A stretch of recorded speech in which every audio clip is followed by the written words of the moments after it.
الرحمن الرحيم الحمد لله رب العالمين وأفضل الصلاة وأتم التسليم على سيدنا محمد وعلى آله وصحبه أجمعين اللهم علمنا ما ينفعنا وانفعنا بما علمتنا وزدنا علما اللهم لا سهل إلا ما جعلته سهلا وأنت تجعل الحزن إذا شئت سهلا اللهم إنا نعوذ بك من البرص والجنون والجذام وسيء الأسقام اللهم اكشف عنا من البلاء والوباء والفحشاء والغلاء وتسلط الأعداء ما لا يكشفه أحد غيرك وصلى الله على سيدنا محمد وعلى آله وصحبه وسلم أما بعد.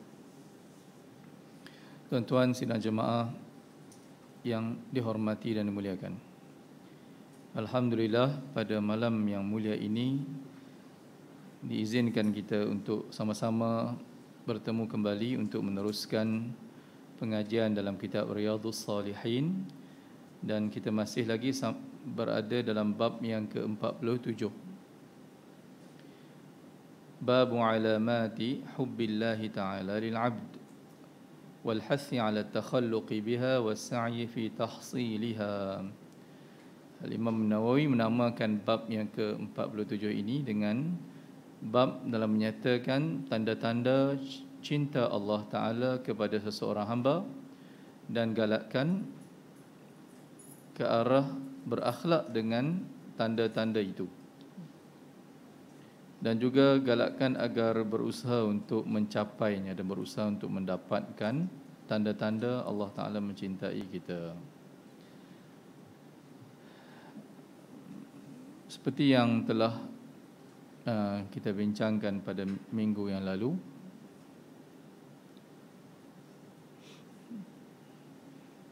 cinta adalah perasaan yang fitrah yang Allah jadikan dalam hati-hati kita. Tetapi bagaimanakah cinta Allah kepada hamba-hambanya? Adakah sama seperti cinta manusia sesama manusia ataupun cinta manusia kepada Allah? Jawapannya sudah tentulah tidak. Bagaimana Allah cinta kepada hambanya? Kita tidak boleh nak bayangkan ataupun nak gambarkan. Tak sama kan? Cinta kita perasaan lah kan? Adakah Allah itu mempunyai perasaan macam kita kan? Para ulama kata Allah itu tidak menyamai manusia. Laisa kamitslihi syai', jelas dalam Al-Quran Karim. Tidak ada sesuatu yang menyerupai Allah Subhanahu Wa Taala. Jadi tidak boleh kita faham bahawa cinta Allah pada kita tu macam Allah itu berperasaan macam mana kita berperasaan kan? Jadi para ulama mentakwil kan, maksud cinta Allah kepada hambanya maksudnya Allah menghendaki, Allah meridai kepada hambanya. Tapi kalau kita halusi perkataan meridai ataupun mencintai pun ataupun menghendaki, meridai juga adalah perasaan kan. Jadi tak sama Allah redha kepada hamba yang kita redha pada seseorang.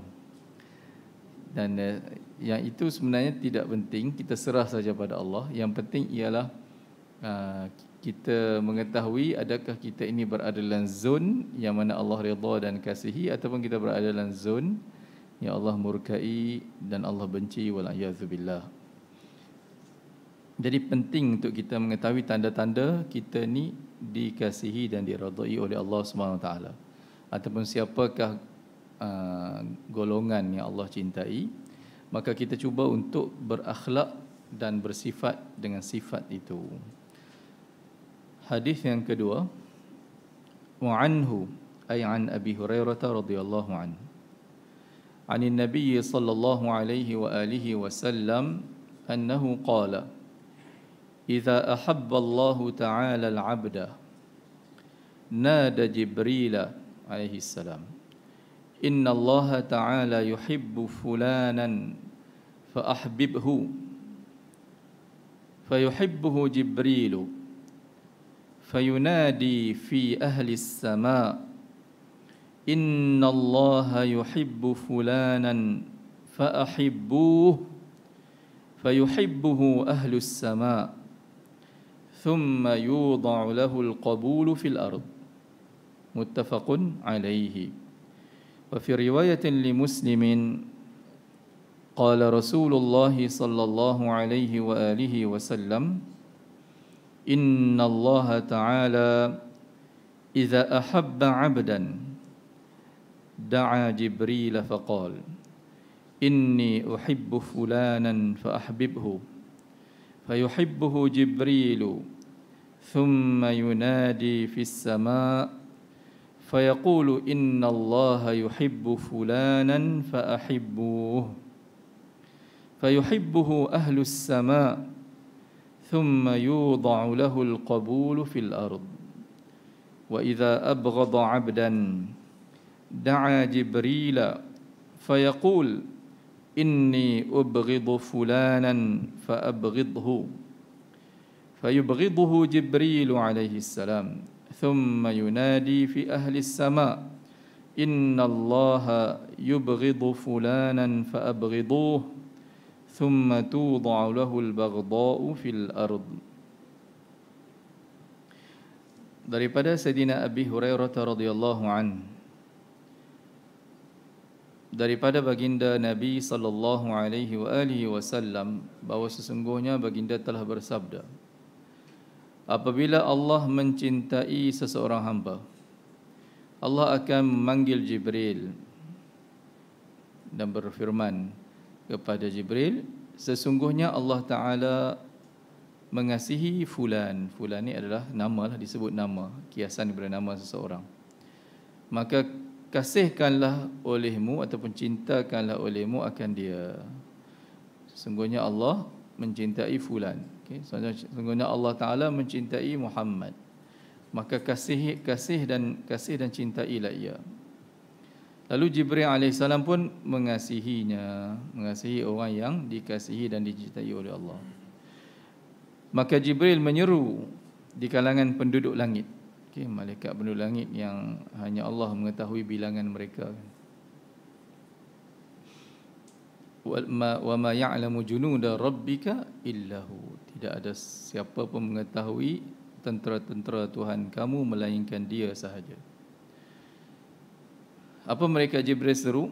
Dia menyeru kepada penduduk langit, sesungguhnya Allah, innallaha yuhibbu fulanan fa ahibbu. Sesungguhnya Allah mencintai fulan. Fulan ni namalah, sebut nama seorang itu. Maka kasihilah dan cintailah akan dia. Lalu penduduk langit mencintai dan mengasihinya. Kemudian diletakkan baginya penerimaan di muka bumi. Maksudnya banyak orang ataupun semua orang yang baik akan kasih pada dia. Dalam satu riwayat lain, hadis ini muttafaqun alaih. Dalam satu riwayat bagi Imam Muslim ada penambahan, iaitu apabila Allah, seperti mana Allah kasih dan cintakan seseorang, Allah akan panggil Sayyidina Jibril dan perintahkan Jibril akan mengasihinya. Kemudian Sayyidina Jibril AS akan menyeru pada penduduk langit agar ataupun mengiklan kepada penduduk langit bahawa Allah cinta pada orang ini, nama sekian-sekian, maka hendaklah kamu semua juga cinta kepadanya. Lalu selepas itu diletakkan penerimaan pada penduduk bumi. Begitu juga sebaliknya, jika Allah membenci dan memurkai seseorang, Allah akan panggil Jibril dan bagi tahu kepada Jibril AS.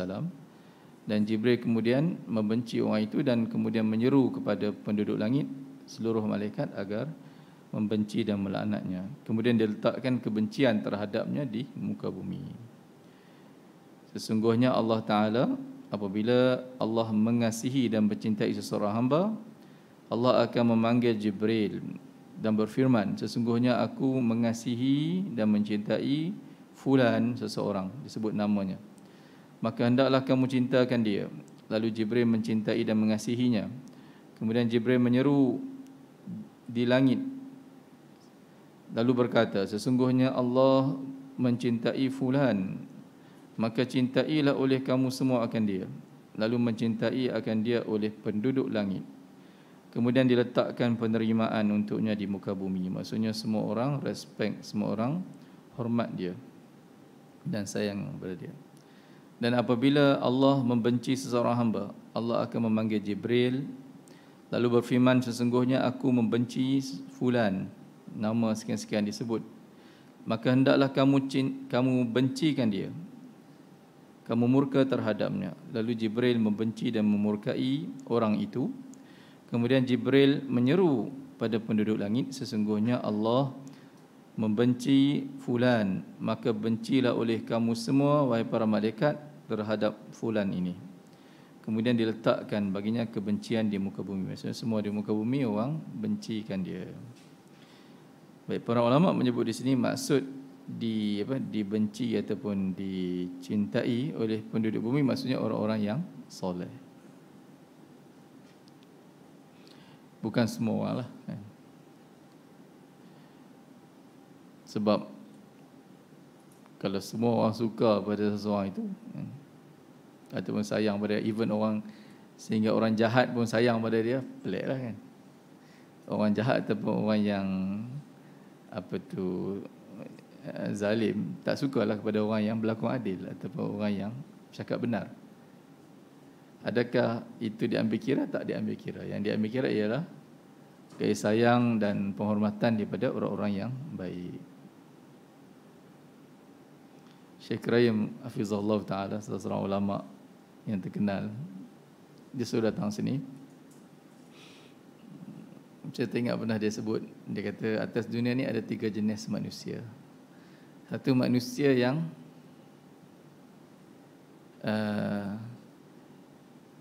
ada orang, semua orang sayang pada dia, semua orang cintakan dia, semua orang maksudnya hormat dia. Saya kata ini adalah orang yang munafik. Sebab apa?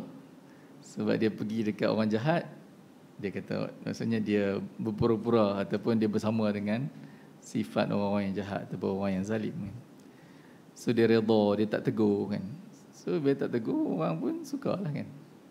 Dia pergi pada orang baik, dia puji pula orang baik. Maksudnya dia pergi pada orang yang batil, orang yang berada dalam kebatilan, dia tak tegur kebatilan tu. So jadi orang tak ganggu, tak marahlah pada dia. Okay, dia pergi pada, jadi orang yang semua orang suka ni ialah orang munafik.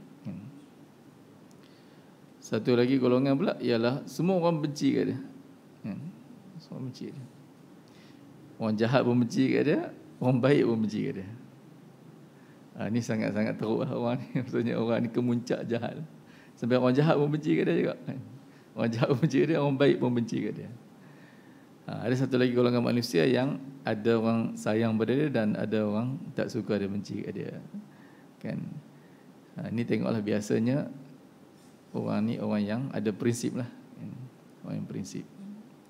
Ataupun sebaliknya pun boleh juga. Maksudnya orang yang jahat sama orang yang jahat, orang yang berada dalam keadaan kebatilan, orang-orang jahat sukalah pada dia.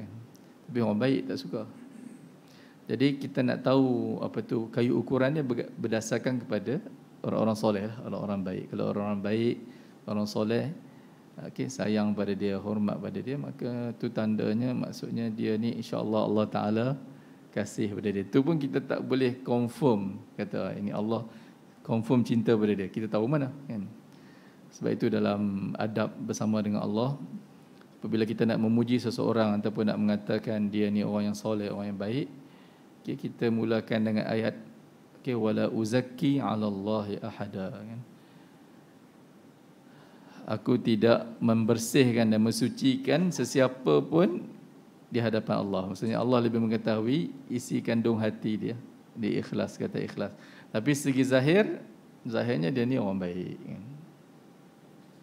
Dan itu pun kita diperintahkan begitu kan. Nahnu nahkumu biz-zawahir wallahu yatawallas sarair. Kita hanya menghukum pada zahir, Allah sahaja yang lebih mengetahui isi hati dalam seseorang. Baik. Dan ada juga kadang-kadang kita lihat seseorang itu bila dia berada di kemuncak kebaikan ataupun dia orang yang sangat jaga prinsip, pegang nilai-nilai akhlak yang tinggi. Kadang-kadang sehingga musuh pun respect dan menghormati dia. Itu macam Nabi SAW, para sahabat radhiyallahu anhum.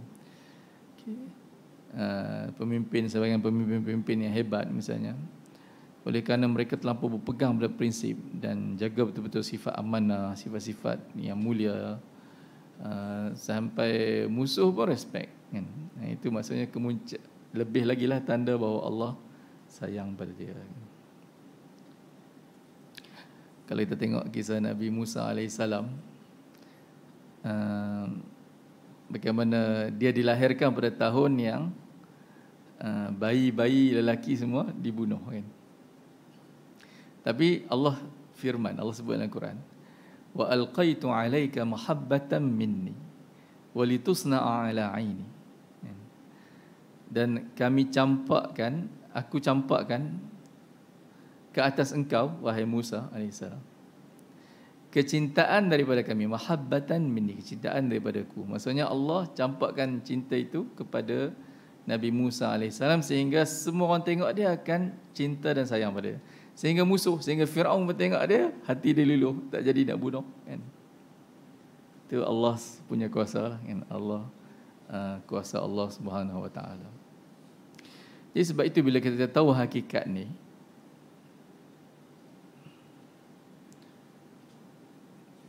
bila kita tahu hakikat bahawa segala-galanya asal daripada Allah.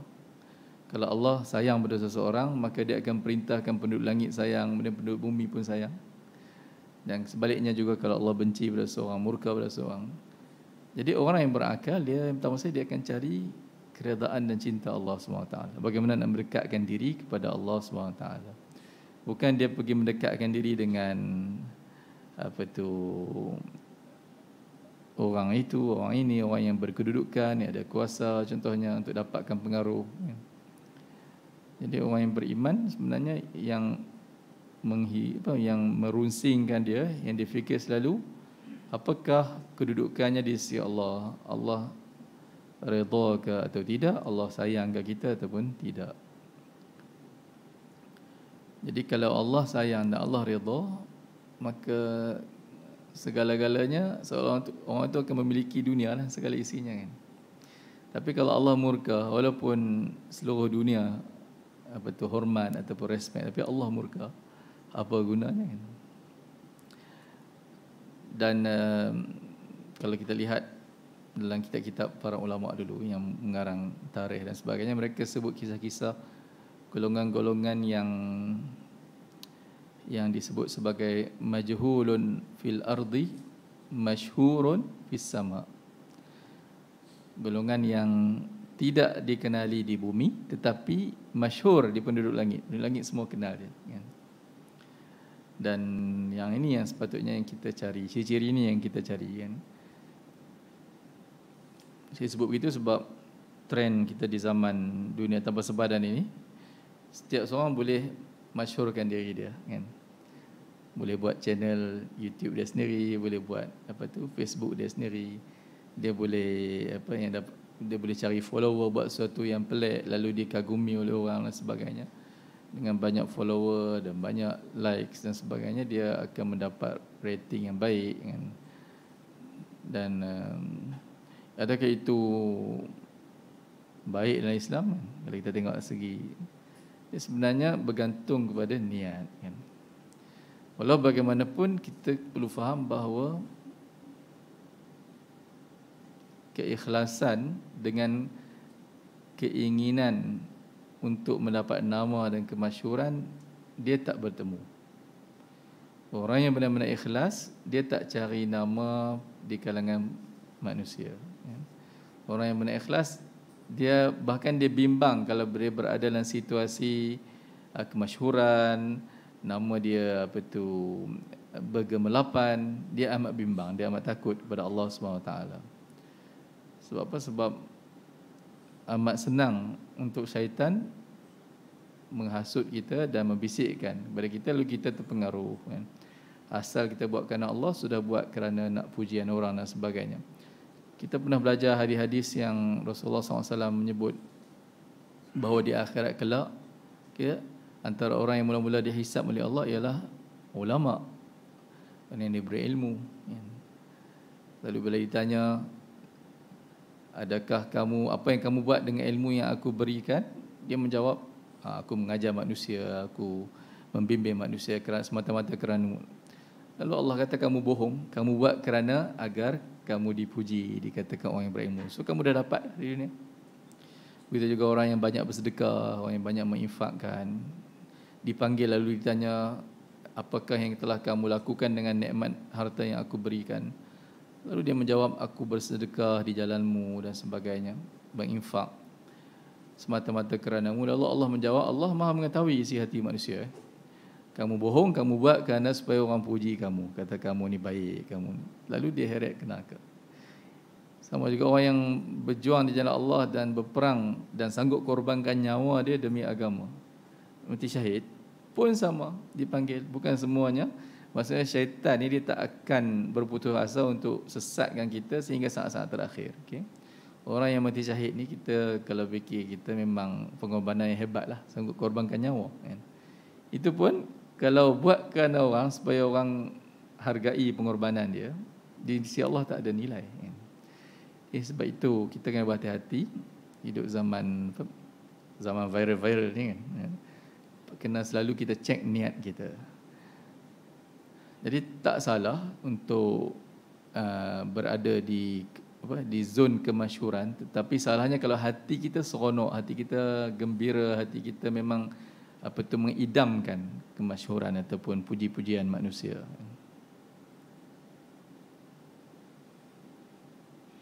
Selalu ulama menyebut salah satu tanda kita ni betul-betul ikhlas ialah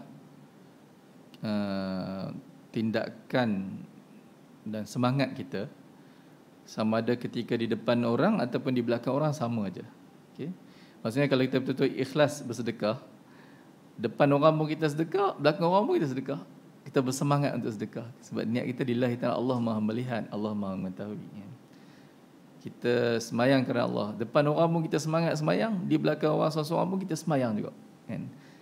Ni kalau depan orang rajin semayang, depan orang, belakang orang tak semayang langsung. Itu problem tu kena check lah, kan? Sembahyang sunat asalnya afdal di rumah. Tak salah untuk solat di masjid, di surau, tapi masalahnya kamu hanya solat di surau, di masjid, di rumah tak solat langsung. Kena check tu, kan? Betul ke ikhlas buat kerana Allah ataupun kerana orang?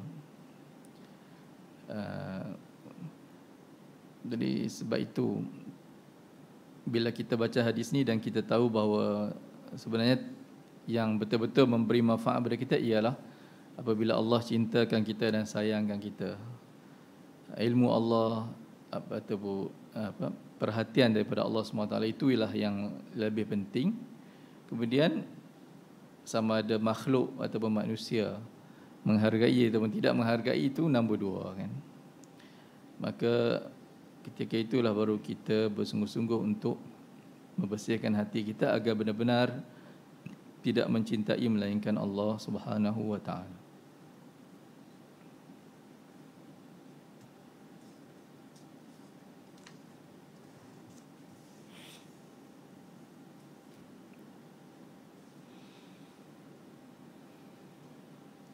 Sebab itu para ulama selalu menasihati para pelajar lah, student, supaya masa peringkat muda ni siapkan bekalan cukup-cukup. Kalau seorang itu kita tengok ada sifat leadership yang baik, sifat kepimpinan yang baik, kan? So budak-budak muda yang kita lihat ada bakat, ada karisma dan sebagainya. So ulama nasihat mereka supaya kuat belajar ilmu betul-betul mendalam dan kuatkan hubungan dengan Allah dan cukupkan kita panggil persediaan. Kemudian baru masuk dalam masyarakat ataupun baru masuk memimpin lah, kan? Sebab kalau dalam keadaan hubungan dengan Allah tidak kuat, kemanisan iman belum dirasai, solat khusyuk pun entah ke mana, tiba-tiba masuk dalam suasana kemasyhuran, jadi pemimpin, contohnya masuk politik dan sebagainya, kan? Dapat pula nama dan sebagainya, itu memang biasanya ramai orang akan kecundang, okey, memang jatuh.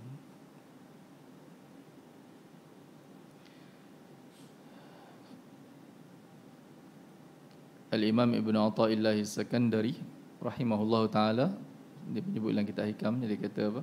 Idfin wujudaka fi ardil khumul fama nabata mimma lam yudfan la yatimmu nitajuhu.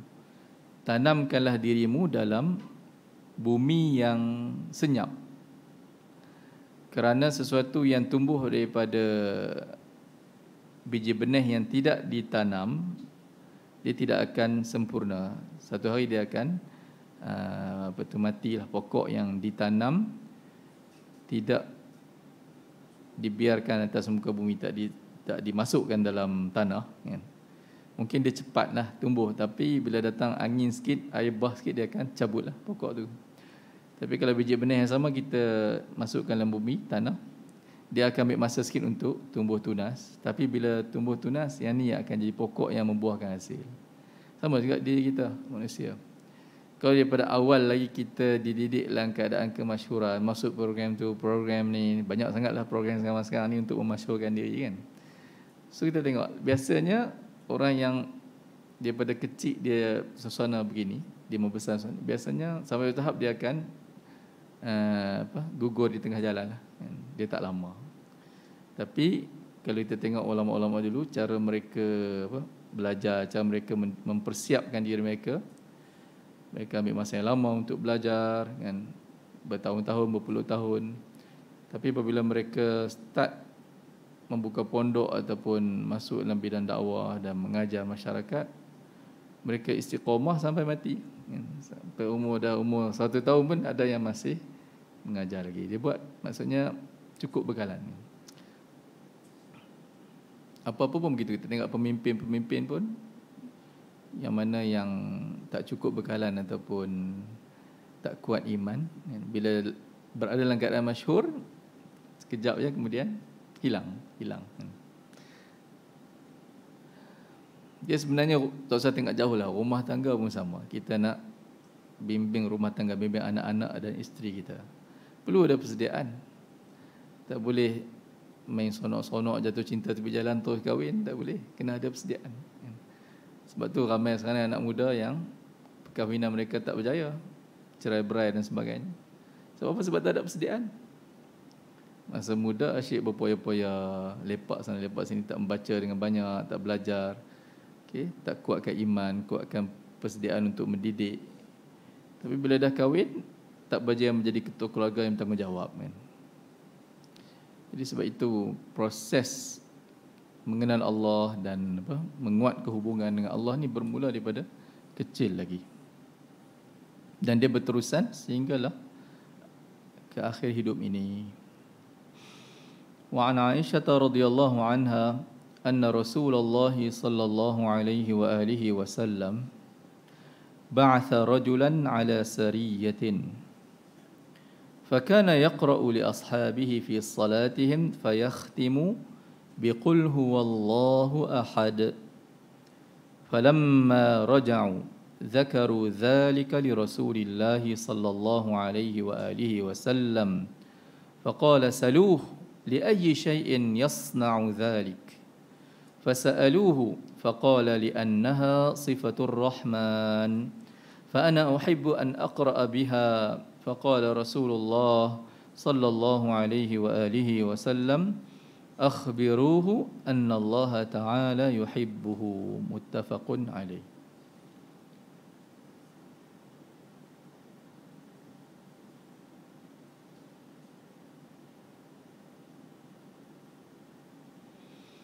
Daripada Siti Aisyah radhiyallahu anha bahawa sesungguhnya baginda Rasulullah sallallahu alaihi wa alihi wasallam telah mengutuskan seorang lelaki memimpin sebuah batalion yang kecil dalam satu peperangan. Sariyah ni ialah kumpulan tentera yang tidak disertai oleh Nabi SAW. Rasulullah hantar untuk pergi bertemu dengan musuh dan berperang, tetapi Nabi SAW tidak menyertai dan mengetuainya, namakan Sariyah. Kalau peperangan yang diketuai oleh Rasulullah SAW ataupun disertai oleh baginda, itu namanya Ghazwah, peperangan besar. Peperangan kecil-kecil ni Nabi SAW hantar pemimpin-pemimpin di kalangan sahabat. Siapakah lelaki yang dihantar dan diutus oleh Nabi SAW untuk memimpin Sariyah ini? Namanya Kulthum bin Hidam. Okey, Kulthum bin Hidam. Lalu Kulsum ni nama lelaki. Nama perempuan apa dia? Bukan. Ummu Kulthum. Ada Ummu di depan. Mari kita kat orang Melayu ni kita kata Kulsum tu nama perempuan Kulsum. Tapi asalnya ialah nama lelaki Kulsum. Orang Arab dia letakkan Ummu di depan, Ummu Kulsum, penyanyi Mesir yang apa tu, legenda tu kan. Ummu Kulsum. Jadi sahabat ini, Kulsum ini, apa dia buat? Sepanjang dia bersama dengan para sahabat dia dalam peperangan ataupun dalam perjalanan untuk pergi berperang ini, setiap kali sembahyang dialah yang memimpin solat. Okay. Jadi syarat pertama seorang tu nak jadi pemimpin sebuah kumpulan ketenteraan, dia mestilah boleh pimpin solat. Setiap kali dia jadi imam dalam solat mereka, dia akan mengkhatamkan dengan Qul huwallahu ahad. Maksudnya apa? Contoh dia sembahyang Isyak, dia baca Fatihah, kemudian dia baca, katakan dia petik mana-mana ayat dalam Al-Quran.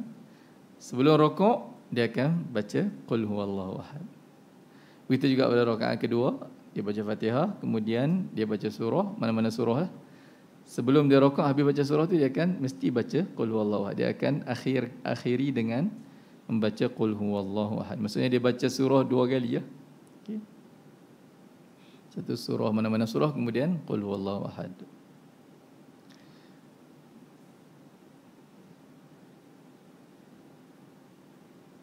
Sebaik saja mereka pulang ke Madinah, mereka terus melaporkan kepada Rasulullah SAW. Ni tentera-tentera ni lapor kepada Nabi SAW, pemimpin mereka buat apa kan. Maksudnya benda ni pelik lah. Sebab Nabi SAW, baginda tak buat, baginda hanya baca. Biasanya baginda SAW akan membaca surah Al-Fatihah, kemudian satu surah saja kan, bukan 2-3 surah. Kemudian Rasulullah SAW pun tidak mengkhatamkan setiap kali lepas surah baca khatam dengan Qul huwallahu ahad. Kalau zaman kita ni terus kena bid'ah ni, bid'ah sesat dan sebagainya kan. Rasulullah tak pernah buat bid'ah, terus bid'ah. Sabar dulu, tunggu dulu kan. Nak hukum bid'ah atau tidak ni bukan kerja orang awam, kerja para ulama. Lalu Rasulullah sallallahu alaihi wasallam pun berkata kepada mereka, saluhu, pergi tanya dia, li ayyi syai'in yasna'u zalik. Kenapakah dia buat begitu? Ni kebijaksanaan seorang pemimpin kan. Jangan mudah tuduh dia, jangan mudah salahkan dia. Tahu dulu kenapa dia buat. Ini pun satu tarbiyah pendidikan ataupun cara Nabi SAW mendidik kita semua. Jangan mudah terlalu menghukum kan. Kena tahu dulu sebab apa. Lalu mereka pun bertanyakan dia. Lalu dia menjawab, li'annaha sifatur rahman, kerana surah Qul huwallahu ahad ni adalah sifat Tuhan yang Maha Penyayang. Fa ana uhibbu an aqra bihi, maka aku cinta, aku suka untuk membaca dengannya. Selalu aku ulang. Sebab surah Qul huwallahu ahad ini adalah satu-satunya surah yang menceritakan tentang sifat Tuhan. Siapakah Tuhan yang sebenar kan? Sifat Allah Subhanahu wa taala. Qul huwallahu ahad.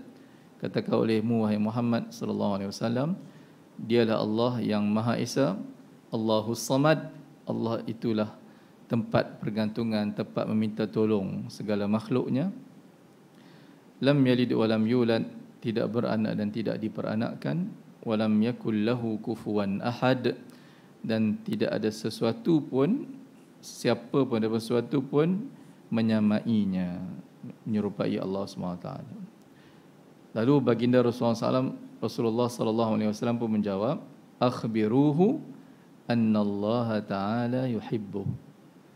Pergi beritahu kepada dia, pemimpin kamu tu, bahawa sesungguhnya Allah Ta'ala mencintainya. Macam mana dia cinta pada surah Qul huwallahu ahad ni, sehingga selalu basahkan bibir dia, lidah dia dengan surah Qul huwallahu ahad ni, selalu wirid. Sehingga kan dalam solat pun setiap kali lepas baca surah, dia akan akhiri dengan surah ni.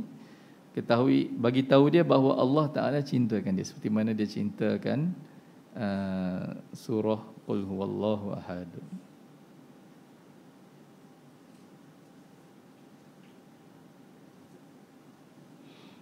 Jadi dalam masalah membaca surah ataupun zikir ni, dalam bab zikir ataupun membaca Al-Quran ni dia sangat luas. Faqra'u ma tayassara minal Quran. Bacalah apa yang mudah daripada Al-Quran. Luas. Jadi apa saja, yang penting jangan baca Taurat dengan Injil je. Bacalah. Tak perlu dalil khusus. Jadi perkara yang sangat luas. Okay. Sebab apa? Sebab zaman sekarang ni ada orang yang menyusahkan benda yang mudah ataupun menyempitkan benda yang luas. Contoh bila kita baca Yasin malam Jumaat, dia tanya dalil khas tak Rasulullah baca Yasin malam Jumaat? Tak perlu dalil khas, cukup dalil umum. Faqra'u ma tayassara minal Quran. Kan? Yang penting kami tak baca kitab Taurat yang kita Injil. Kita kitab Zabur, kita baca Al-Quranul Karim. Kan? Misalnya kita duduk saja zikir La ilaha illallah, kita nak zikir 1000 kali ke, 2000 kali ke, 10,000 kali ke. Perlukah dalil khusus Rasulullah kata zikirlah la ilaha illallah sebanyak 1000 kali? Tak perlu. Kan? Cukup. Pintu zikir dan pintu baca Quran ni sangat luas. Kan? Sebanyak-banyak kita baca, maka semakin baik. Kan? Yang penting istiqamah.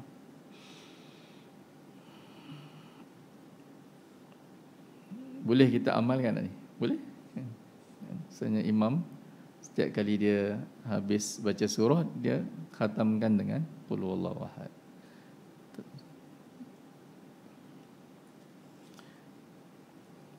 Bab yang seterusnya, babu tahdzir min idza'is salihin wa dha'afati wal masakin.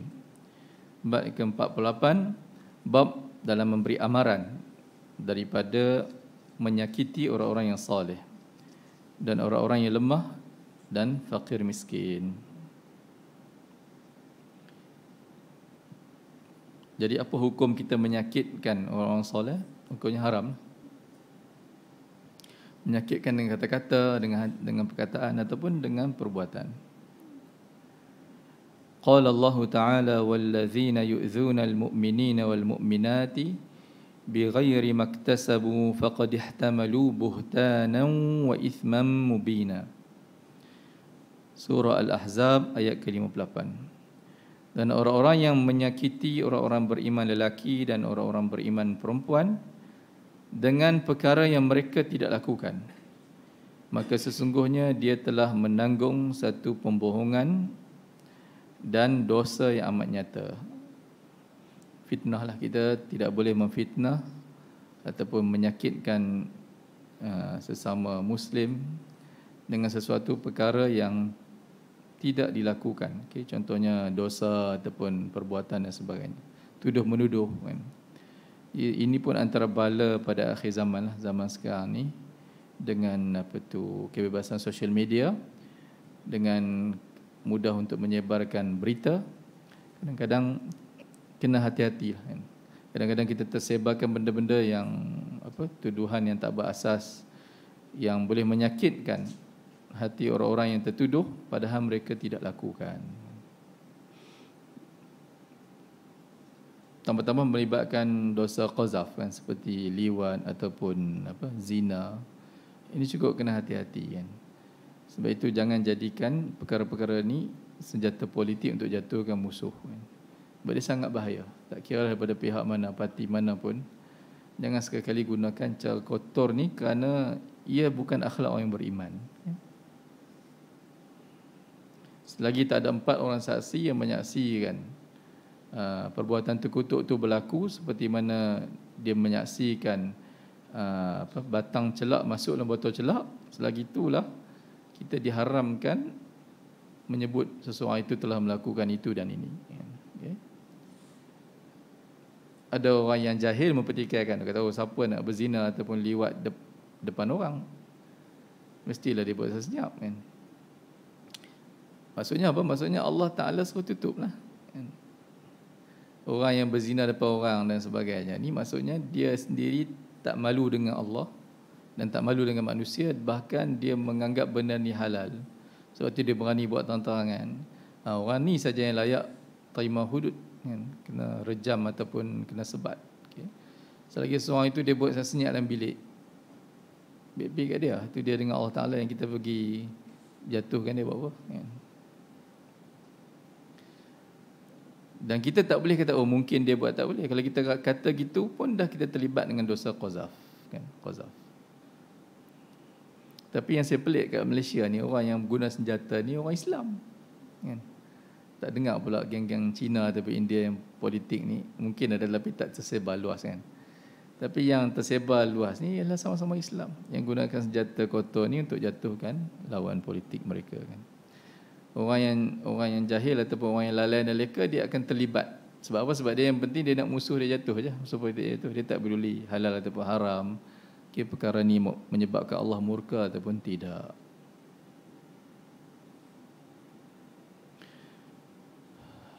Wa qala ta'ala fa ammal yatima fala taqhar wa ammas sa'ila fala tanhar.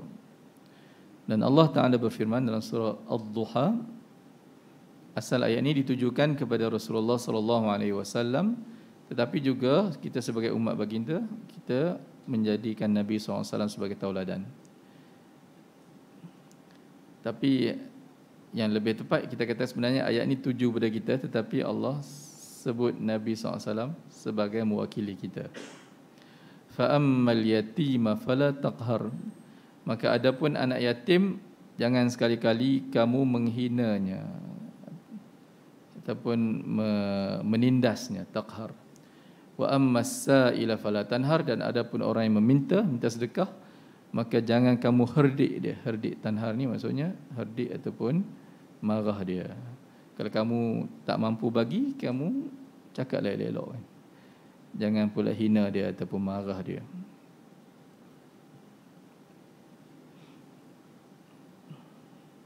Wa ammal ahadithu fakathiratun. Jadi ayat ini jelas kita dilarang menyakitkan, menghina orang-orang yang lemah, golongan yang lemah seperti anak yatim dan orang-orang yang meminta sedekah. Dah masuk Isyak sebenarnya. Adapun hadis-hadis berkaitan bab ni sangat banyak. Mungkin kita tangguhkanlah cerita pasal hadis ni, hadis-hadis berkaitan tajuk ni pada pertemuan seterusnya, insya-Allah.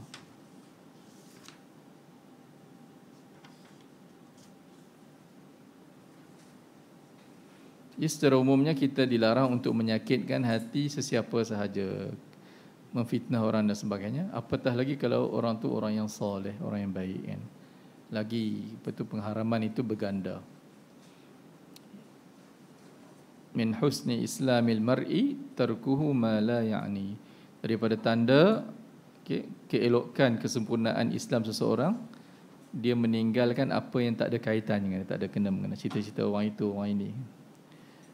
Dan mudah-mudahan Allah SWT menjadikan masa hidup kita ni penuh dengan amal soleh dan perkara yang beri manfaat pada orang lain. Dan mudah-mudahan Allah pelihara masa dan umur kita, waktu kita ni, daripada terlibat ataupun buang masa dengan perkara yang sia-sia. Perkara sia-sia apa dia? Duk layan social media, kan? Cerita orang tu, cerita orang ni, cerita. Baik, kamu apa faedah kamu dapat, kan? Lebih baik kamu duduk baca Quran ataupun belajar satu ilmu ke, baca buku yang bermanfaat, daripada duduk layan gosip itu dan gosip ini, kan? Aqul qawli hadza wa astaghfirullah li wa lakum. Wassalamualaikum warahmatullahi wabarakatuh.